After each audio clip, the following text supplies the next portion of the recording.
you made the comment earlier about how physically and mentally demanding football is. Mentally demanding is going to be the theme, at least for much of the balance of this segment, because the Cardinals are demanding that Kyler Murray be more mentally engaged in his job. This was a stunner to me, and let me set this up.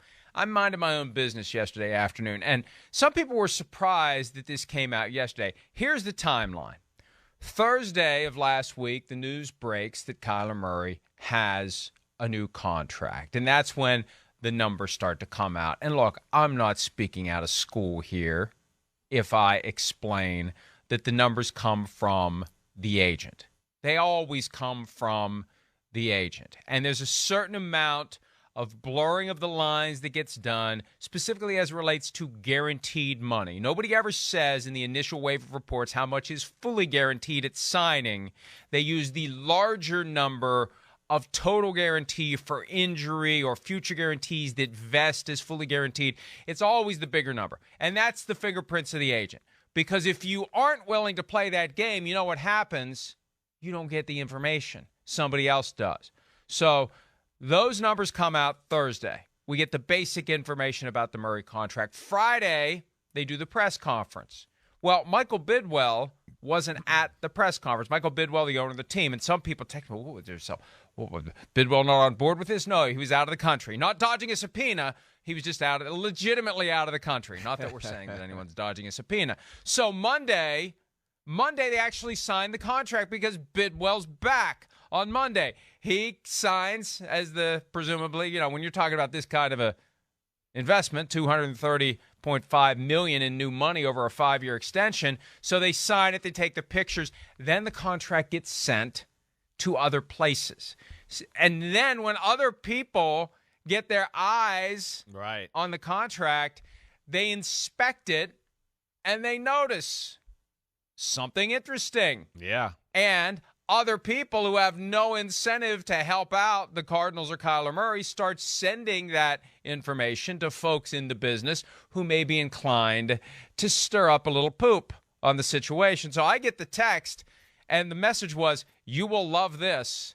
And attached to it was the clause from the Kyler Murray contract that puts him in default if he doesn't put in at least 4 hours of homework, they call it independent study, every week from the Monday after training camp ends until their final game of the season, postseason included. He is mandated to put in at least 4 hours of undistracted, no TV, no video games, no nothing else other than focusing on your iPad, as they say it in the contract, to the chagrin of the folks at Microsoft.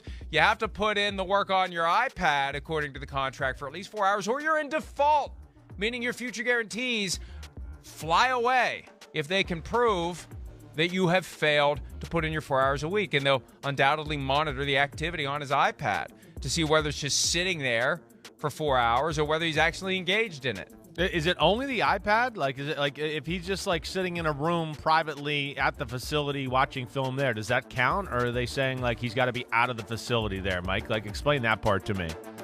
The only thing that doesn't count is mandatory meetings. Here's the language. Okay, so there it is. That's what it is. The right. provision. Yeah. That's part of it.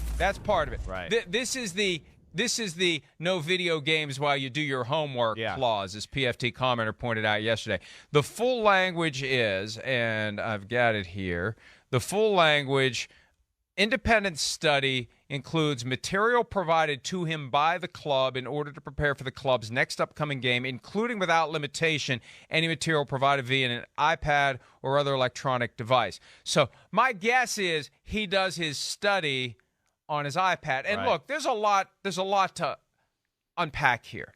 And let's just begin. And I, unlike other prominent NFL insiders who are constantly striving to give everyone the news 5 minutes before it's announced, I have a decent relationship with Ian Rappaport of NFL Media. And I did have to give him the business privately yesterday because he bent over backwards to try to spin this as like no big deal. Chris, this doesn't just accidentally fall into a contract. When no one's ever had this, this is unprecedented as far as anyone has ascertained. This is something that is there for a reason.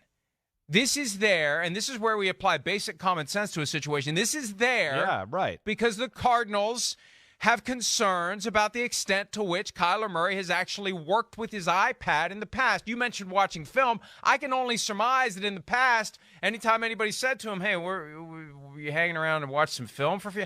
I got my iPad. I'll take care of it at home. And then they believe apparently that he hasn't. They either believe that he hasn't in the past, or they fear that him getting this money is going to cause him to not do it in the future. I think the truth is they believe he hasn't in the past. That's why this clause is in there. I think so. That's why. I mean, it is unprecedented. We haven't heard this. You don't hear this usually with starting quarterback caliber type guys. Alpha quarterbacks are usually type A, meticulous with all those type of things. They're usually the guy that's like, hey, like, quarterback, leave, get out of here, get out of the building. It's enough. You've done enough work. You know, you've been in the gym long enough, whatever. That's that guy usually, that as far as a quarterback. So that's where it's surprising. I mean, yeah, you don't ever hear about this. You certainly never heard about this with any of the all-time great quarterbacks, you know, from that standpoint, whether it's Manning, Brady, Rodgers, whoever you want to talk about. You know, they're obsessed with the game that way. So that's where it's like it catches you by, off guard a little bit. But I will say, and again, I'm a Kyler Murray fan, and I know you are too, but you talk to enough people around the league and stuff. Again, we referenced this a little yesterday. I do think that, the immature, the pointing the fingers, maybe doing the little things to be, that guy, the ultimate franchise quarterback. I don't know if he's checked all the boxes there. And then when you hear a story like this and you text a few people around the league, it doesn't seem like people are shocked. They're not shocked. So I think that, to your point, you're right. This is not something about the future. This is something they've already seen that they want corrected into the future because they're giving them all this money and they're going, hey, we like everything you've done here, but there's a level of sacrifice we think you need to up your game on a little bit on that side. And I think that's where we just usually don't hear that from the star player, especially the quarterback, and it kind of, opens your eyes and makes your jaw drop a little bit. But, Chris, that's a conversation that you have with the guy away from the terms of the contract. And if you trust him, and you presumably do, or you wouldn't be giving him $103 million fully guaranteed at signing with another $57 million guaranteed on top of it, total package at $230.5 on top of what he was already due to make the next 2 years. You don't do that if you don't trust him. The fact that they have to put it in writing, the fact that they basically have to rub his nose in it, the fact that they have to tell him you'll be in default if you don't do it, and it goes into the contract is alarming to me. And it is a horrible look by the Cardinals because it is horrible. On one hand, they're making their guy look bad. Yeah. They make their franchise quarterback look lazy and uncaring about his profession by putting this in the contract, and they make themselves look dumb for trusting him with all this money when they have to put something like this in writing. Look, the agent for Kyler Murray represents the head coach. If any team doesn't need to put a study hall clause in writing, it should be the Cardinals, because agent, coach, and quarterback get on the phone together and they say, look, here's what we got to do here. And you know what? Mike Bidwell and or Steve Keim wanted to put this thing in writing, but this isn't good for anybody to put this in writing. Well, no. And I think Eric Burkhart, and look, this is the kind of comment that doesn't get you to the front of the line to get the information when a contract gets signed, but this is why others won't be saying this. Eric Burkhart talks fast, moves fast, and should have slowed his ass down and asked himself, is this really going to be good for Cliff or Kyler or anyone if we have to put this in here? And is there another way I can get this message to Kyler Murray that he's got to step it up without having to put this clause in writing that makes everybody look like idiots? Yeah, Mike, I hear you. I mean, I will say that's one of the first things you just think of is, wait, you knew this was going to get out, right? You got to think at some point, yes, this is going to get out because, like you said, if you don't think this is getting out, you have no self-awareness. That's what I mean. Too many eyes are going to see it. Exactly. So, but all right. So to that point, I think you're kind of saying it.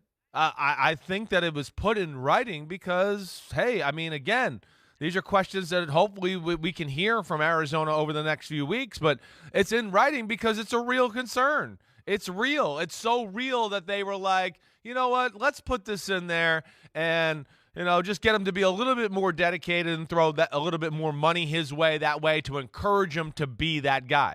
And to add to what you're saying, I would think that in that conversation, Burkhardt, I would think Cliff Kingsbury and him have had conversations about this. I would think he's very aware of this, and this has been talked about, extensively to where there's a real issue here. I don't think this was something like, hey, let's just put this in there just so we feel good about it. I would think that this is in there because there's a real issue, because this is what happens with guys sometimes like Kyler Murray. And I'm not trying to make him look bad here, but hey, he's so naturally physically gifted, right?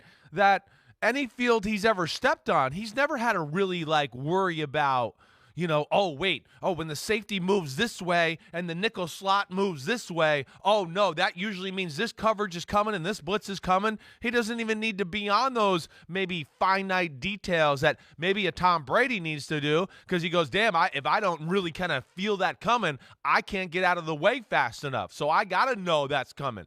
So his physical ability, I think, has given him the luxury of not having to worry about those type of things. And then, Mike, you double down with it's a system that he's been running for the last 8 years or 9 years. So he's very comfortable and thinks he knows all the answers. And I think that's where you get this perfect storm of a guy that's like, wait, I was a rookie and I walked in the building and I was telling everybody how to do the offense. I'm the pro here. I'm the expert. And I think that's where it kind of comes together there, and that's where we're in this little situation, at least in my opinion, looking from 10,000 feet above here. Chris, there was a comment that he made last year in a New York Times profile that highlights the concern that the Cardinals would have had that maybe he doesn't spend enough time in his iPad or watching film. I think I was blessed with the cognitive skills to just go out there and just see it before it happens. I'm not one of those guys that's going to sit there and kill myself watching film. I don't sit there for 24 hours and break down this team and that team and watch every game because in my head I see so much. So this is even a step farther than what you're saying. This is beyond the Mike Vick throwing his DVDs in the backseat of his car and never watching them, as he admitted to his former Falcons coach Jim Mora after his time with the Falcons had ended. This is, I don't need to do it, not because I'm so physically gifted I can just run past everyone. He's saying I have the cognitive skills to see it before it happens. That is a level of intellectual arrogance. It is a little. It becomes troubling. Yeah. I don't need to study for my test. I'll go ace it anyway. And the Cardinals have concluded, undoubtedly, or the clause wouldn't be in there, hey, Kyler, you're not getting A's on these tests. Sometimes your physical skills bail you out. But if you just put in a little more time, think of how much better you would be. And this is why the whole thing is confounding to me. This is a conversation that should be aspirational, not thou shalt sit for 4 hours with your iPad or lose all your guaranteed money. Not that they're ever going to do that. But the idea that it has to be in writing is not the way to do it. And if you feel compelled to put it in writing, you got to ask yourself, do we have the right guy? And I'm sorry. And again, I say this as a card-carrying member of the Kyler Murray fan club. But this is so alarming to me. And maybe this is just the Cardinals being the Cardinals, and a team that has been as dysfunctional as any in football for decades and periodically stumbles into something, right? Maybe they just screwed this up. Because I really think at the end of the day, whether it's the agent, whether it's the team, this clause should not exist because it makes everyone look bad. And it's going to fuel sports talk, TV shows, blogs in a way that's going to paint the Cardinals and Kyler Murray in a negative light, and they're never going to live this down. They're never going to live this thing down. I know. I mean, I hear you there. It's going to be a big story. There's no doubt. I mean, again, I guess it's just, though, to the point of, you would like to think that the conversation and, hey, we need you to do this and we'd like you to be a little more engaged in film and doing homework that way. Yeah, you would like to think that would get it done. But, I mean, I think this is, pretty obvious in your face to say It doesn't. It didn't get it done. I mean, again, I'm connecting dots here a little bit to a degree, but would think that those conversations we're talking about have happened to a degree for it to now be in the contract and where it is. I wouldn't think this was like it's never been discussed before, and all of a sudden we got a week away from getting $230 million, and they're like, you know what? We're going to put this other clause in real quick. I know we haven't talked about it. I mean, this has got to be a subject. It's got to be a hot-button subject there. And, to your point with the test and all that, yes. Again, I think this speaks a little bit maybe to, and again, I know you're a huge Kyler Murray fan. We bet Josh Allen, Kyler Murray, and I got Kyler Murray's jersey at home because we did that. We are fans of him. But I think when you hear about the immature stuff out there, that this might be one of those that's filed under that as well. Okay, you have the cognitive skills to see things before they happen and all that. Well, okay, sure, maybe against some of the middle class, lower class, not very good football teams, but is where are you at cognitively enough to be Peyton Manning or Tom Brady and win against the really good teams in the playoffs? Because it didn't seem like you were a step ahead in the Rams game.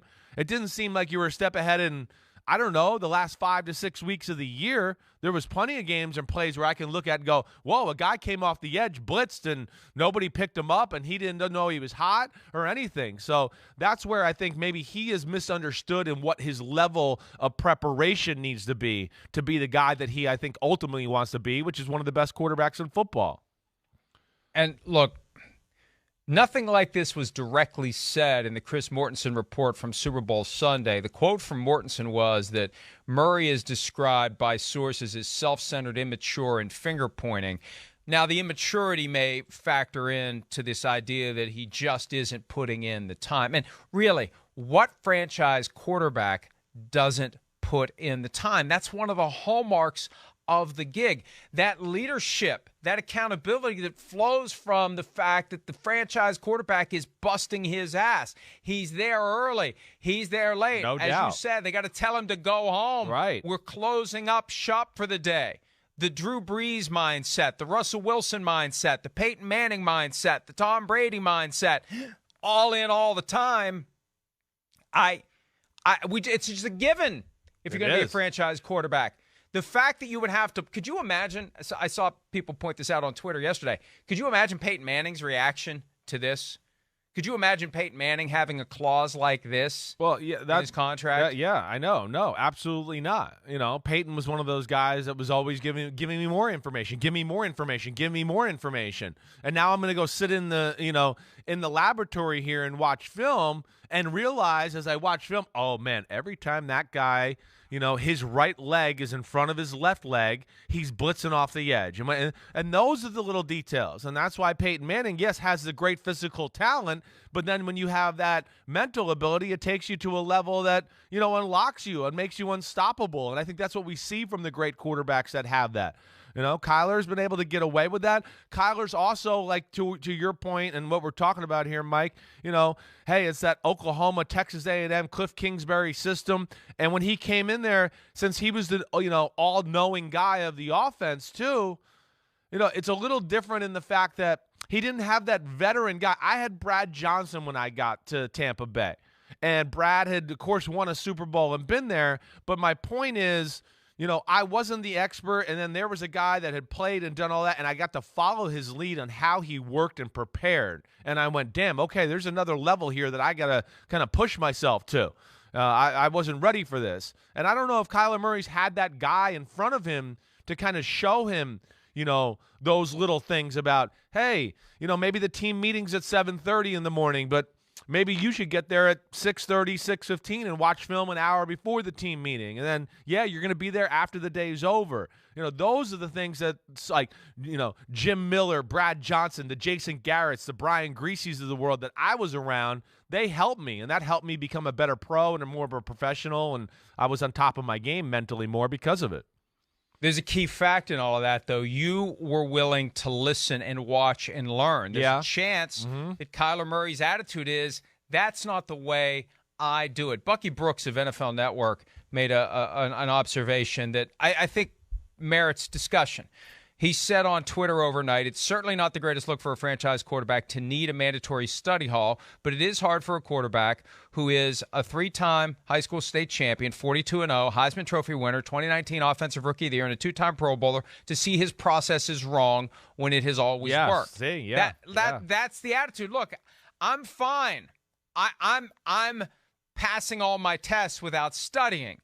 What they're trying to get him to do now is get 100 on his tests while studying. Right. This is, and I'm fine with all of that.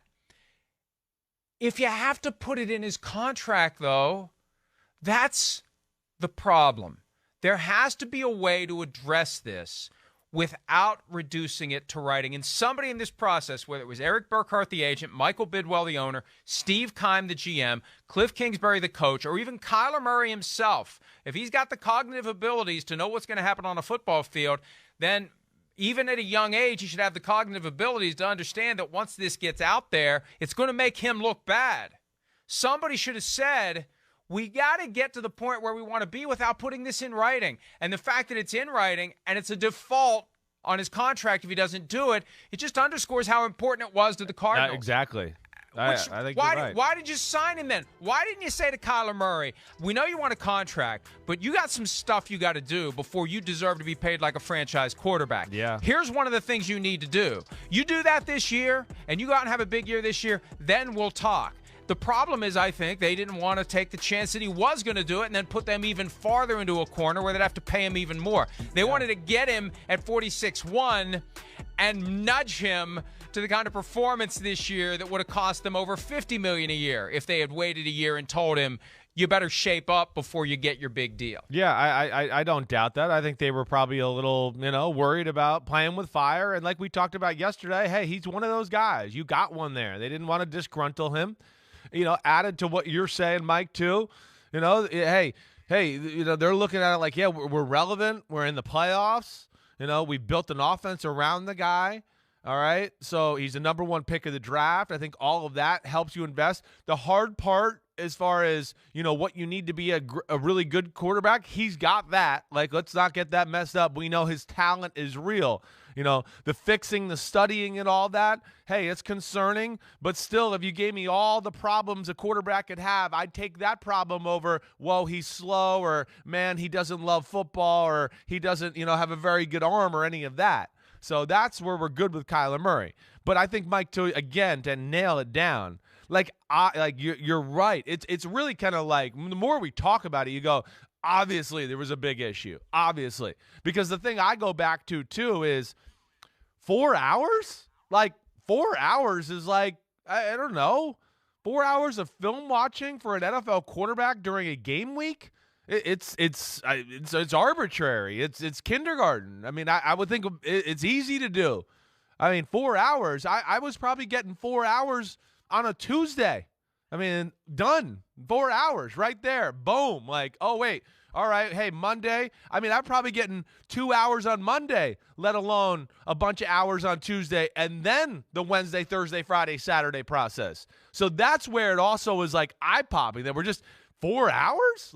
So damn, it must have been really low if we're just asking for 4 hours. Because I can promise you the Rodgers, the Peyton Mannings, those type of guys, to what you're saying, Mike, not only are doing it there, but then might be getting home and, hey, I'm going to eat some dinner and kick my feet up, and I got a beer, and, hey, I'm going to watch the Third Down package while I'm sitting here doing this for a little bit and watch that. And then they do that. So then there's another hour of film while they're just sitting there, hanging out. And that's where, to me, I think it hits you in the face the more we talk about that this obviously was a real problem.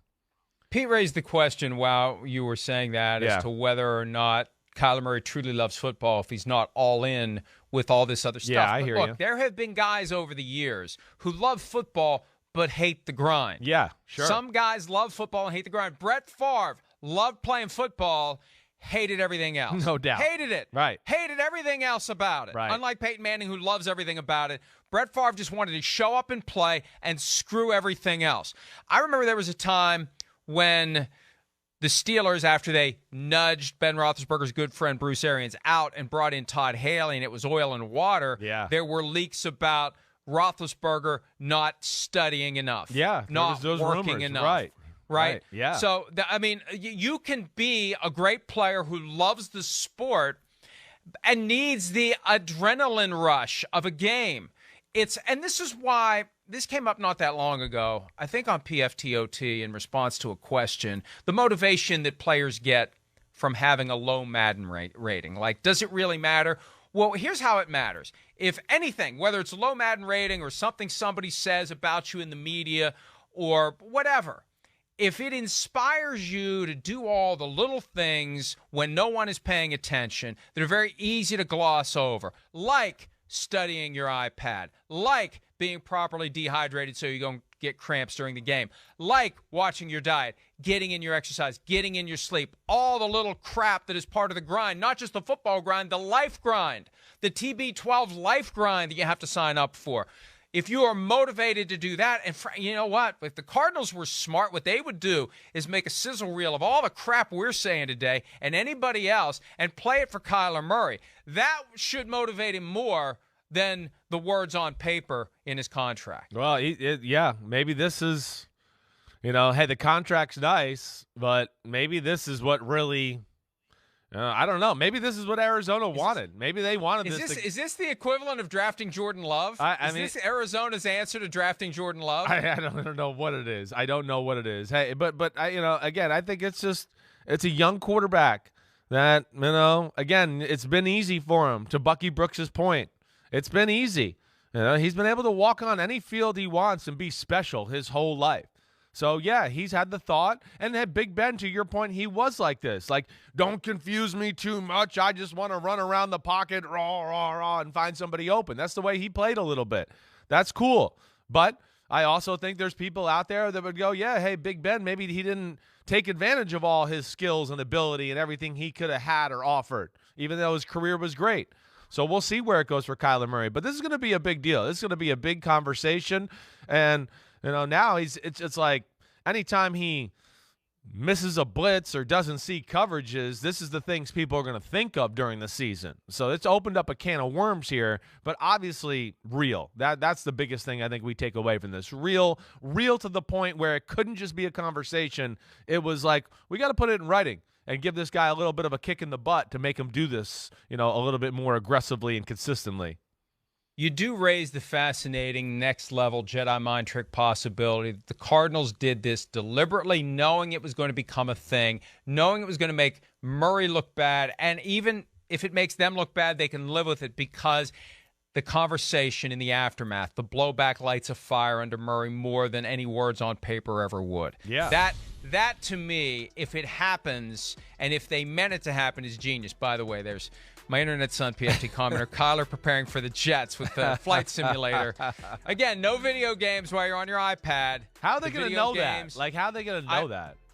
I apparently there has to be a way to track interaction with the iPad. I guess so. Like, it's not just a static. Like, if you're reading a book on your tablet and you're on the same page for 45 minutes and you don't flip to the next page, I assume there's some way to track the activity so they'll at least know that you're engaged. Yeah, and you're using the device. It's not just sitting there just running film over and over again. Hi, I'm Mike Tirico, and thanks for watching. Make sure to hit subscribe for the latest news and highlights from NBC Sports.